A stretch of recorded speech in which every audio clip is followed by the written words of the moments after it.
After having the Arlo for approximately 1 month, I wanted to give an update on the desktop app that I use frequently in order to monitor my home to make sure that everything's secure. Let me describe the different things that I do on this app, and maybe you'll learn something that might help you out. So, when you first log in, this is what you see.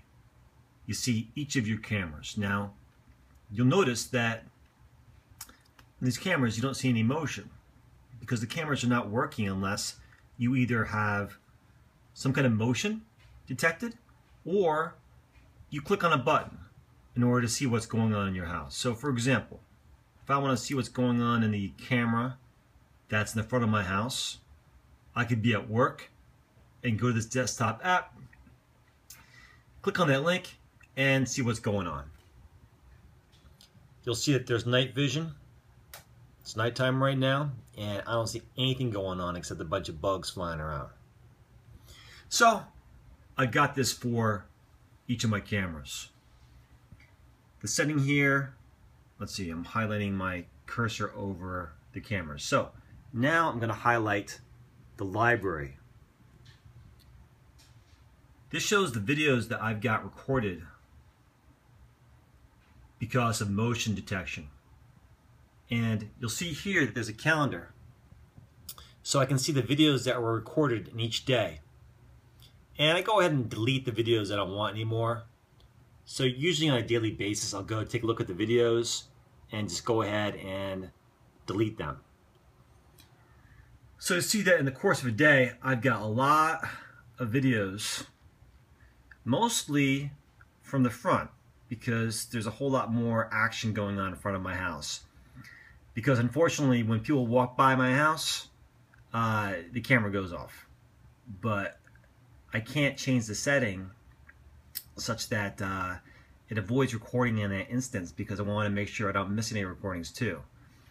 And it just so happens I've got a very small front yard, and I just can't get the camera to focus in a way that avoids detecting motion from the sidewalk and sometimes motion from the street. But that's okay. That's something I'm willing to deal with. I did have an interesting video on April 17th that I saved. I thought you might want to see this. This is in the side of my house in the middle of the night. Let's see here.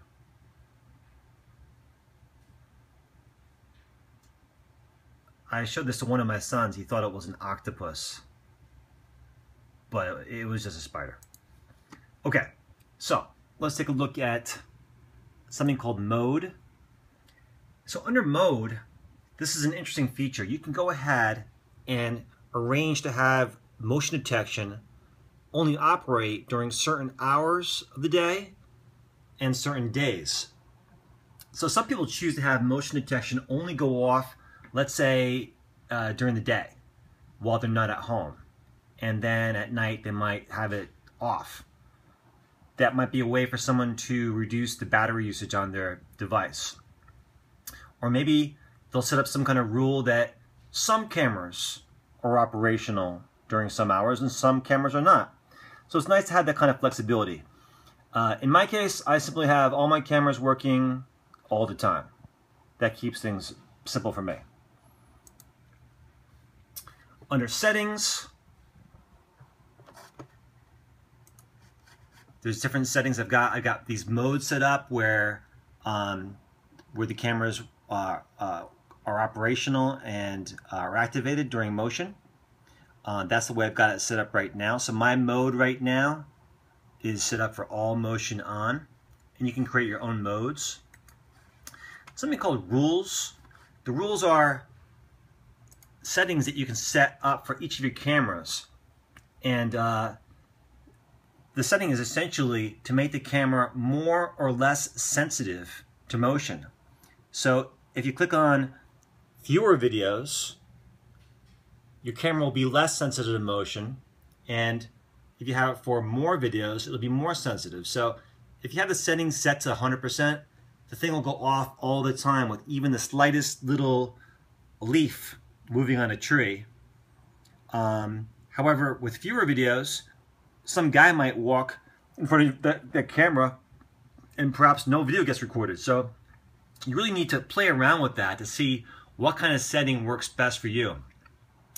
Also, you can set up how long the video plays. So when there's motion, I've got it set up so that it plays for 10 seconds. You can adjust this so that you can have it go as long as 120 seconds.